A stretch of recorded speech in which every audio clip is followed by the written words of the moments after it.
Good afternoon. It's Valentine's Day, February 14th, 2014. It's 1:07 p.m. Here in the Pacific Northwest. It's a reasonable afternoon. It's been raining for a few days. A lot of chemtrail activity on the other side of the clouds. You can just hear the jets infrequently during the day, but very consistently at night. Anyway, so, planet as usual. Planet Terra emits changes as usual. It's been a long time since I've done one of these soliloquies, but it's been a rough couple of months. A lot of things occurring that take time, and a lot of upset and continuing residual ramifications of the upsets, such that you just never can get at any work. Anyway, yeah, we're dealing with the rain and enjoying it. It's been rather dry up until recently. We had our snow. It was bizarre snow, chemically nucleated, I don't know, but it came down at a very high temperature. It was like 37 degrees. And it persisted, didn't want to melt even as high as 42 degrees. In any event, such is the state of the planet for the moment. There's, sunspots, coronal holes, coronal mass ejections, coronal hole streams, unknown energies from space. We've got a curious kind of new energetic source in the south. All different kinds of things going on relative to outer space and the space coat farts and so on. However, the subject of the moment is got to be Bitcoin. And that's because everybody's on my case about all of this. And it's like, guys, chill, okay? MtGox has always been a royal pain in the ass. MtGox started off as a, its name, MtGox, actually means magic, the game online exchange. They used X for exchange. And it was a place where you could exchange trading cards for some kind of online, I believe it was a role-playing game called Magic. And then once they started doing that, they were reasonably successful in exchanging these trading cards for the Magic game. They started trading cards for other games, and one thing led to another, and pretty soon someone brought a Bitcoin to them, and they said, sure, we'll trade that. What do we care? It's on the order of what they were trading anyway, which was, about a penny a pop for things. And I think that's about when MtGox got involved with Bitcoin. Maybe it was a little bit higher at that point. Anyway, they're an exchange. They're not a market maker. They're not a they're not really a business in that sense. They never set out to be a business in the sense of being an exchange business. So the back end is very obviously lacking. And by that I mean all the SQL databases, the IT department watching all of the potential for fraud, coding their own stuff, all of this kind of thing. It's always been play catch up, and especially for MtGox, it got hit really hard. Here's what occurred. It's a bunch of guys with their trading cards, and they get into the Bitcoin business. They had to have some way of exchanging dollars for Bitcoin, because Bitcoin is real money, not trading cards. And so they set up a couple of mutually interconnected third-party connections to what's known as the ACH layer of the banking system, so that they could accept a order from you and withdraw money from your bank account. And it went through these Dwala and a couple of these other weird places. And they were very difficult. You had to have accounts set up at them in order to be able to be connected in at MtGox. And it sort of grew, and it didn't grow with any kind of organized design, even guiding it in terms of its growth. It just was a little bit haphazard. And as a result, we ended up with MtGox, because it was primarily the first, and because it was also it had a trading vehicle already there for people to exchange the cards, but it kind of screwed everybody, okay? I mean, it was there, it was first, it grew. Bitcoin slotted in fairly easily from the MtGox viewpoint, and from some of the viewpoints of their customers, everything was good. It was all skookum. And so it continued to grow. Next thing you know, MtGox is the largest, arguably, exchange for Bitcoin on the planet. and struggling to cope. And that was what it was. It was always continuing to struggle to cope with its own growth factor. It was not prepared for what Bitcoin must necessarily become if it's to survive, which is that it's got to, well, I'll get into that in a bit. But anyway, Mt. Gox wasn't prepared for the rate of growth. They weren't in a position to hire the back-end talent that's needed ahead of the need. This is why people like venture capitalists and old farts like myself who have seen stuff like this are called in as consultants, and we tell them, yeah, you got a good plan here, but 4 months from now, when it starts to get exponential, you don't have enough IT staff to handle the back-end workload of just doing the backups, let alone the hacking attacks that'll come and so on. And then, by the way, you better double, if not triple, your customer support staff and start training them now. And see, to a certain extent, some of these companies don't like to hear that message because it means they're in a crunch mode ahead of an expected need. And but you can see these trends. And so if you've lived through them before in the tech world, it's like I've tripped over this thing before. It felt just like this when I tripped over it the last time. So I'm going to assume that the progression of events will be close to what occurred the last time I tripped over this. And the poor old Mt. Gox, they're kids in my viewpoint, simply because they're younger than I am, and they haven't had the total range of experience. And so I treat them somewhat humorously, but there's a lot of people's real money at stake in this, and it gets people really, really, really ticked off. I'm of the opinion that Mt. Gox is not duplicitous. They're stupid, perhaps, in assuming that Bitcoin is at fault when it's their own API. I'll go along with the Bitcoin.org guys on this. It is not the blockchain. The blockchain's issue with transaction malleability has always been there. It's always been well known, and Mt. Gox simply failed to code for it and just took kind of a weird way, in my opinion, of doing their transaction verification. There's other ways, easier ways they could have done it, less code involved, and that would have worked around the malleability problem. But in any event, so that's neither here nor there. They're stuck with this issue. They've got a technical problem. The owner of Mt. Gox comes out and points fingers, blame, And again, I've seen this, play before. In this act of it, I know exactly what's going to go down. And now all the people in Bitcoin are going to get all riled up and go and respond to Mr. Mt. Gox. And basically say, dude, you're wrong. It's your own damn API. API, by the way, is Application Programming Interface.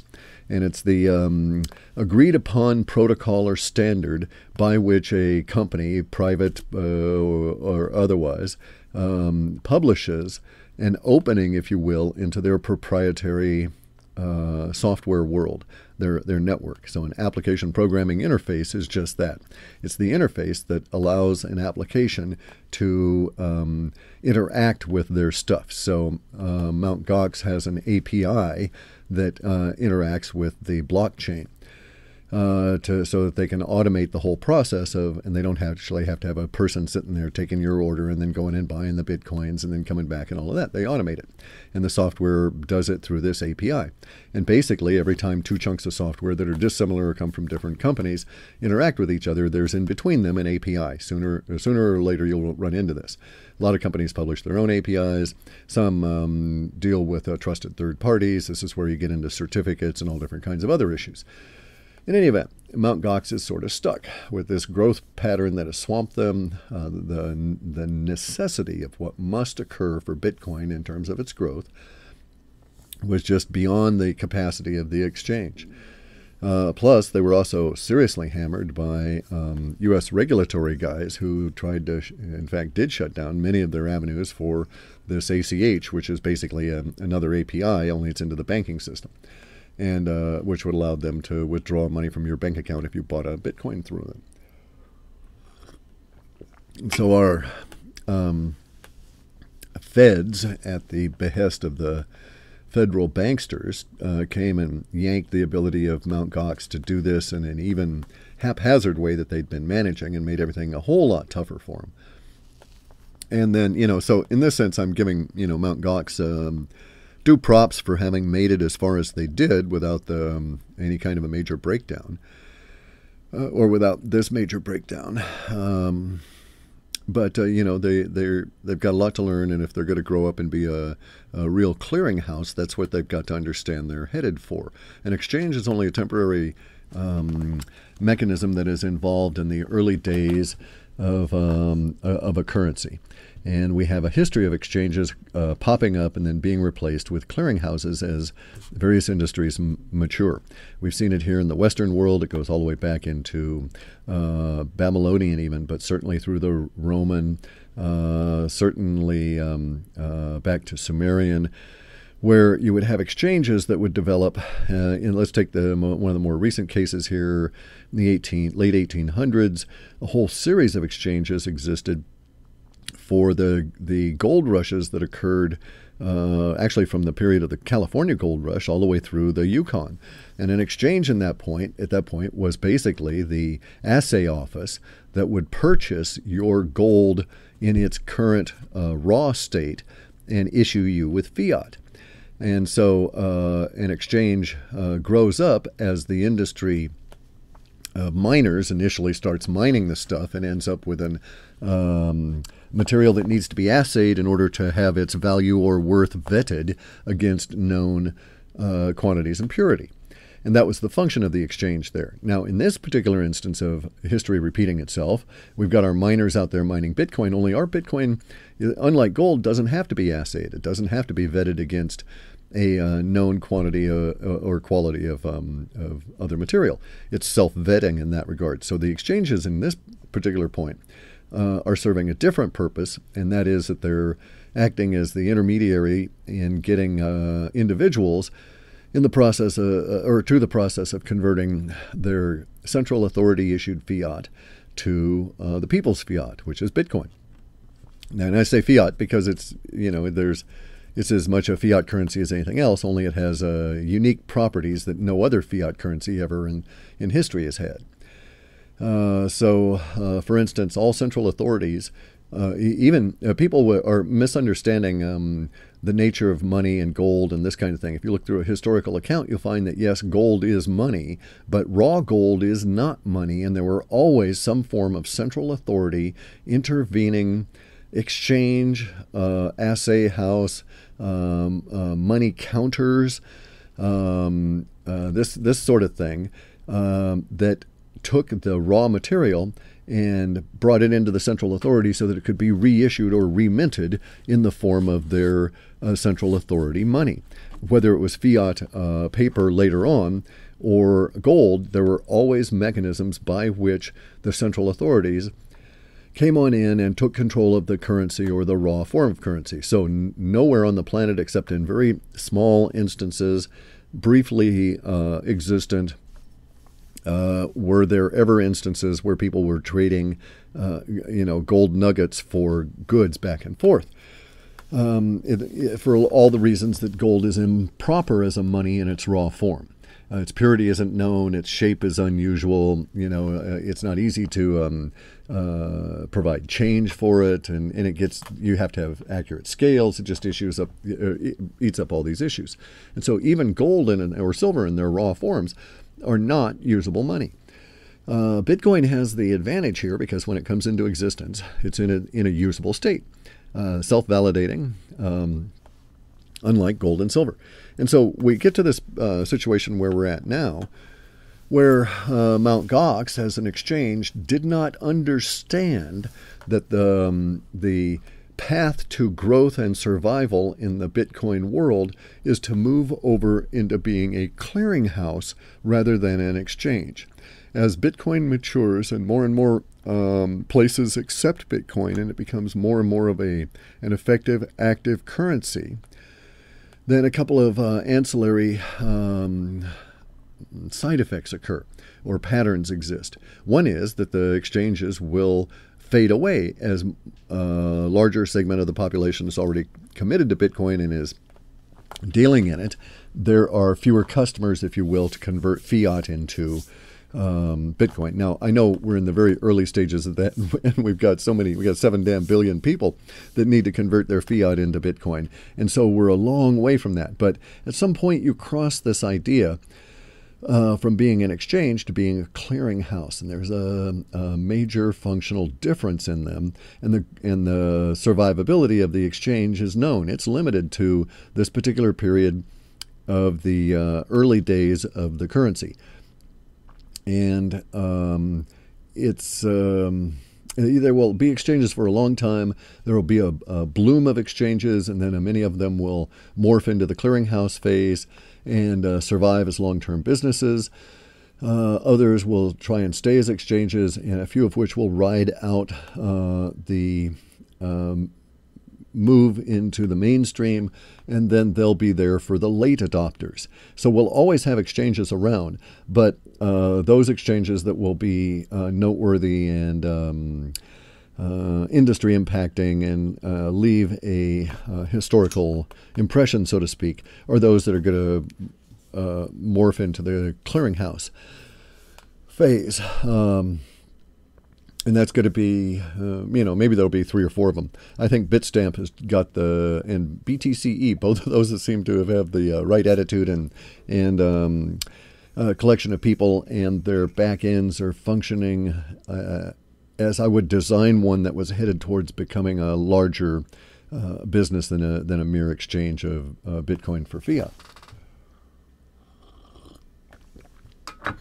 So now there's sort of the alibi for MtGox, sort of the castigation of them for being kids and not growing up or anticipating this, or employing people that could have told them, hey guys, you're getting successful here, you'd better watch out for the curse of success, get prepared for it, otherwise you're going to crash and burn, etc.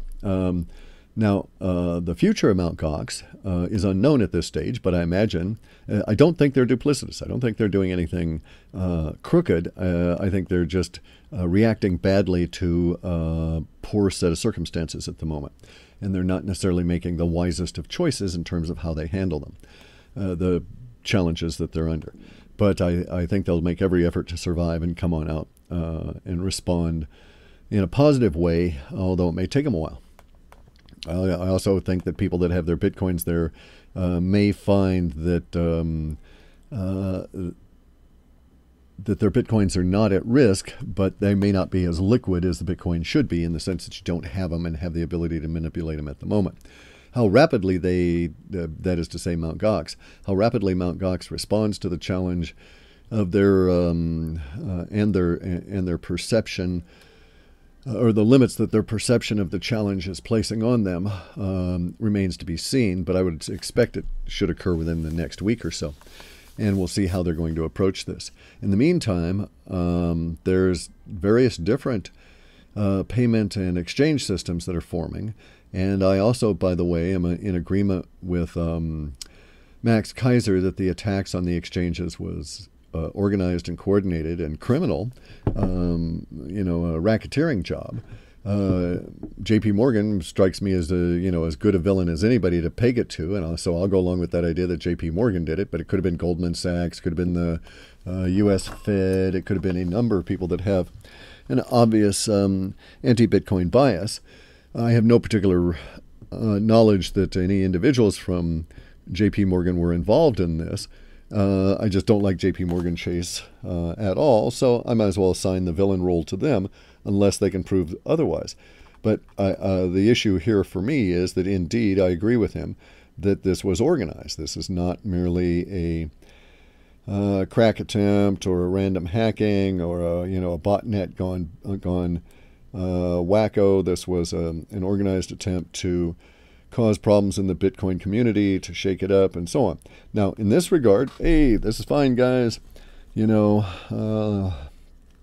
Come and get it, bring it on to us, because Bitcoin is anti-fragile.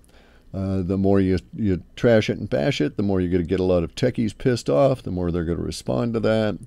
If there's a weakness and it's effectively pointed out, they're going to fix it. Bear in mind, guys, anybody that's listening and has any issues about Bitcoin is software. Software the program can be altered at any point. So if there's a new whiz-bang,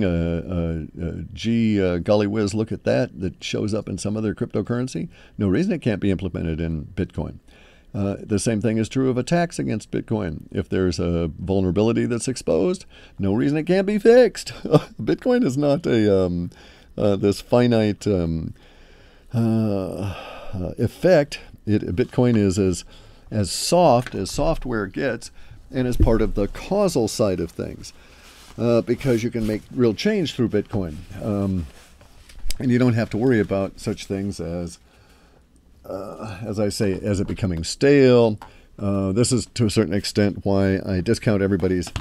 All the critics are saying, oh, there's no barrier to entry to people creating cryptocurrencies, and thus Bitcoin is finished. It's a wash.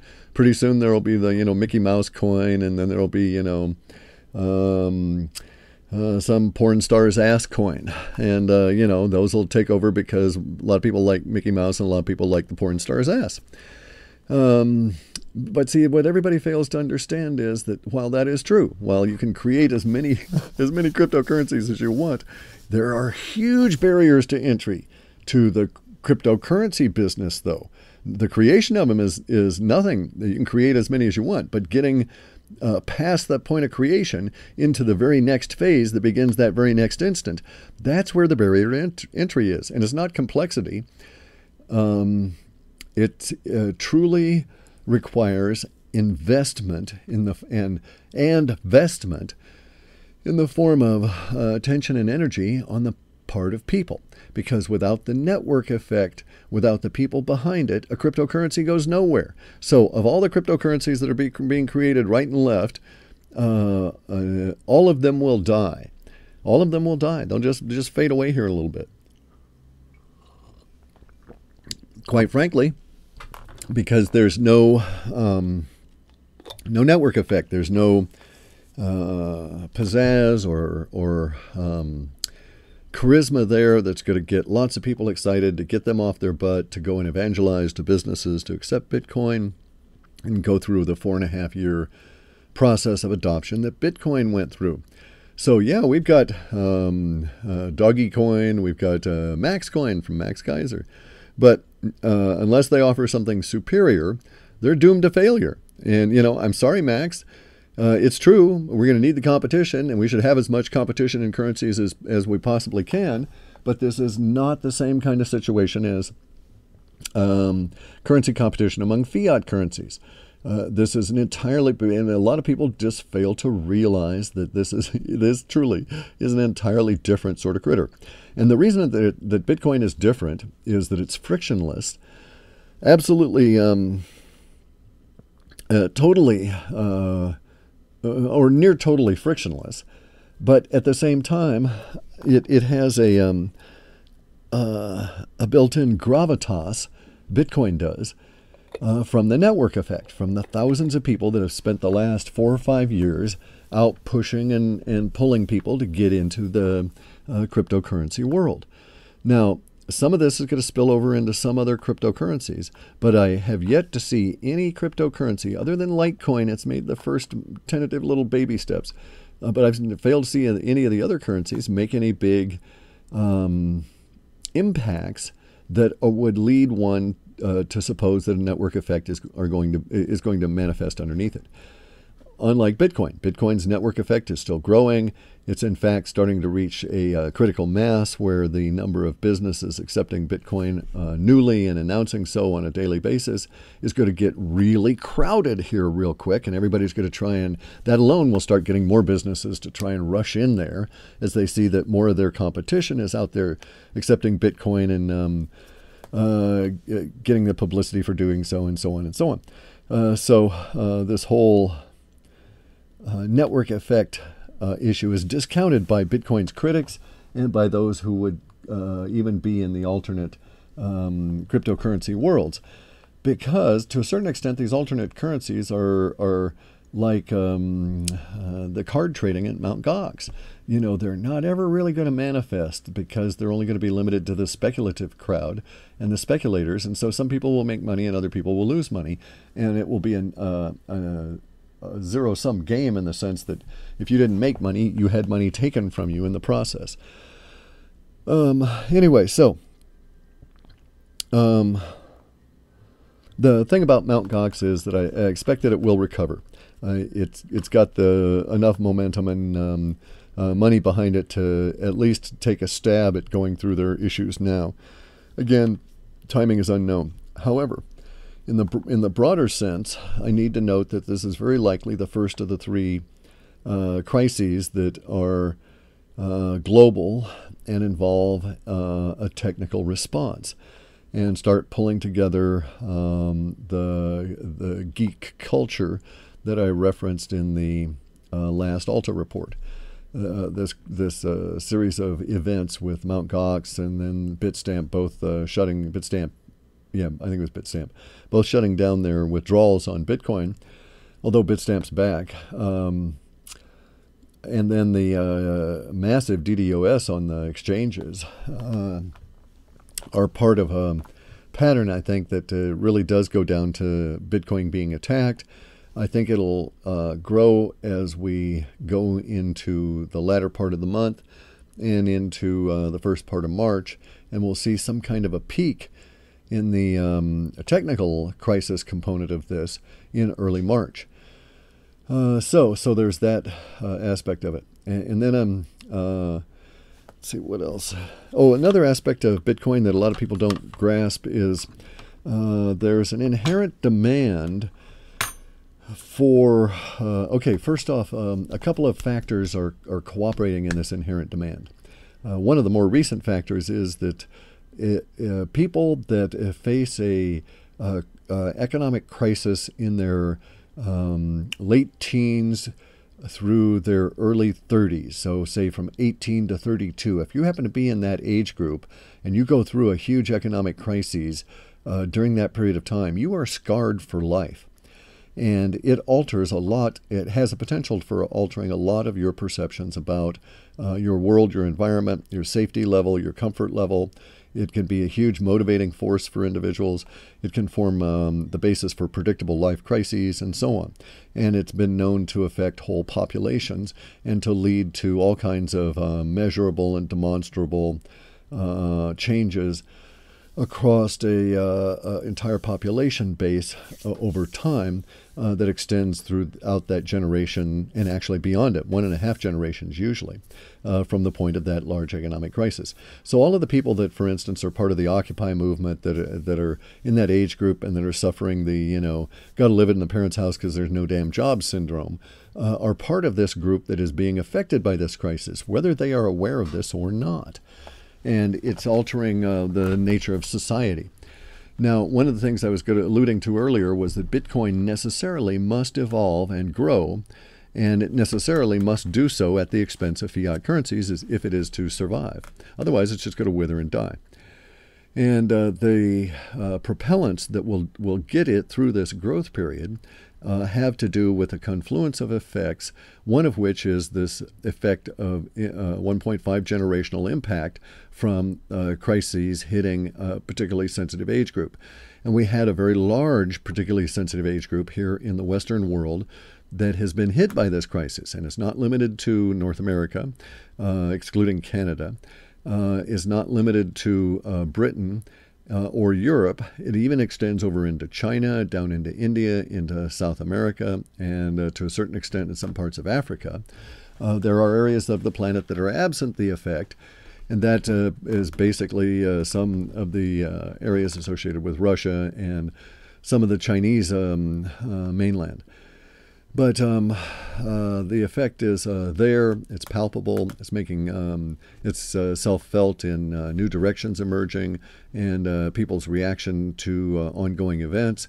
The central authority, the bankers, the banksters, are aware of it, and they're reacting to it. And they're freaked out by it, I think, because it means the rejection of the fiat currencies. It is curious in my mind that we had Bitcoin and cryptocurrencies delivered just when we had this confluence of effect that would propel them to this stage. So Universe obviously wanted us to go this route and has prepared everything through the plane of causes and down into a plane of effects.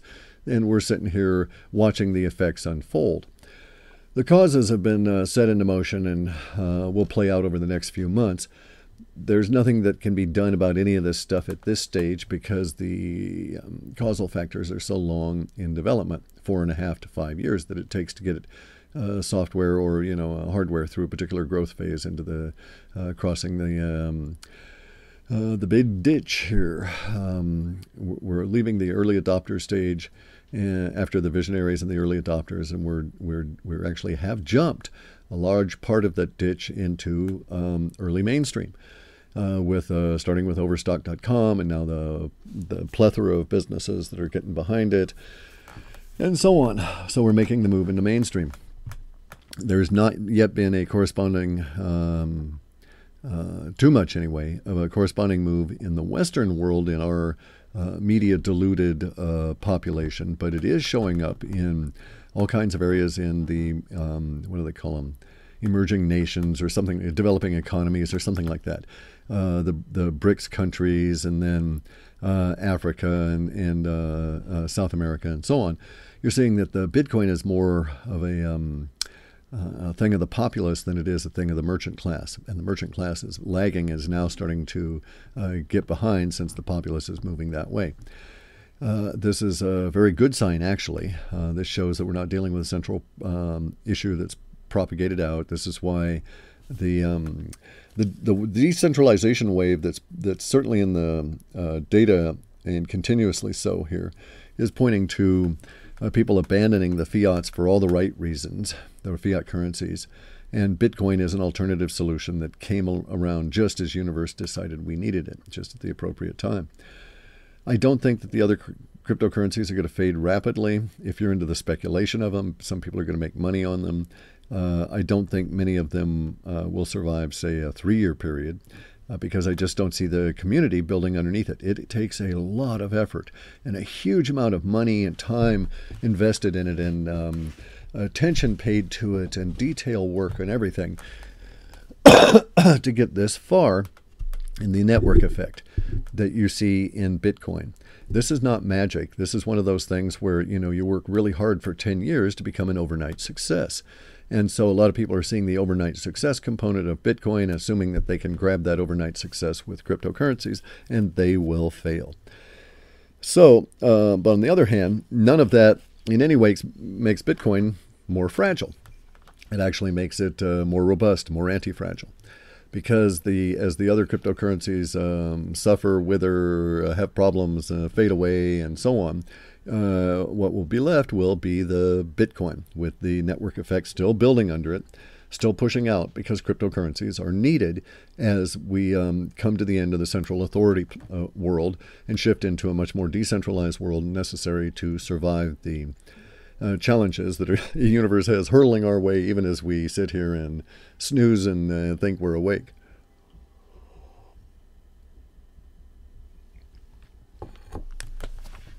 Anyway, so the whole issue with MtGox aside, the Bitcoin value is holding at about half of the perceived value that was at the peak of the MtGox thing, and all kinds of people are applying all kinds of different metrics to these various perceived values, but they're doing so inappropriately at a number of different levels. So anybody making a projection on the Bitcoin future based off of MtGox price is ignoring the fact that there's always been a delta between MtGox and all the others for various different reasons, and also ignoring the issues involved with MtGox that had a tendency to de-frictionalize or to add friction to the process of dealing with Bitcoin. Anyway, Bitcoin's future is not in any of our hands, but the momentum and the space has been created by Universe for cryptocurrencies to exist. They do exist now. They're not going to go away. I think Bitcoin will be the ultimate base survivor, upon which almost all the others, or if any others exist, are based. There's a reason to have other cryptocurrencies for various different specific purposes. But I don't think we're at that stage of maturity that we'll see any of those take off, other than maybe Namecoin, here anytime soon. Okay, so there's that. Oh, I ended up selling one of the yurts. We're not going to be in a position to stay here. The house just is not going to be adequate to our needs as a couple of people getting older. And so we're going to have to take a different approach to all of this. And it was like, oh, yeah, okay, we might as well sell the yurts now. They're going to be inadequate as well, given the situation with like age and infirmity and that sort of thing. Anyway, so interesting, interesting bunch of work moving a ton of yurt again and getting it ready for pickup tomorrow in the midst of giant rainstorms and with all the other crud going on here. Let me check there. So, some of the other things going on have been really fun. Been in contact with a fellow that's ex-DOD.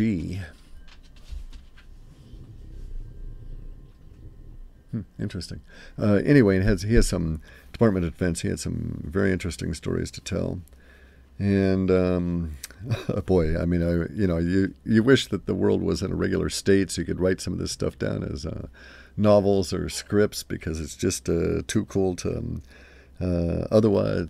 But at this point, we're living on a planet that is just so chaotic as to belay any thought towards that. Just no time. The whole place is changing so rapidly. I had tried to do some surveys of our readership to decide what was a worthwhile investment of our time. We decided against doing a number of different projects just based on casual conversations with a few people. And then we floated the idea of the Bitcoin app and or various other apps, including the app for future forecasting. But given the circumstances, and especially at this point, given this particular year, 2014, I've decided to hold off any of those and maybe do some long-range development of a bot app, if you will, that might come out sometime in 2015 or later. Here's our problem, though. Placed in a nutshell, the data suggests a rather turbulent time that extends from about now, let's say February, through to say 2021, 2022, something like that. Now, the turbulence waxes and wanes, but there's a couple of key elements. The 2014 is going to be economic turbulence. 2018, it looks like, for us up here in the Pacific Northwest, is going to be huge, giant earth changes kind of thing, right? Big earthquakes, maybe more than one volcano going off in our area. Might be a really good time to make sure your tsunami warnings in Japan were really good, because if we get another big earthquake here, it might send a giant earthquake over to Japan and into Asia. But 2018,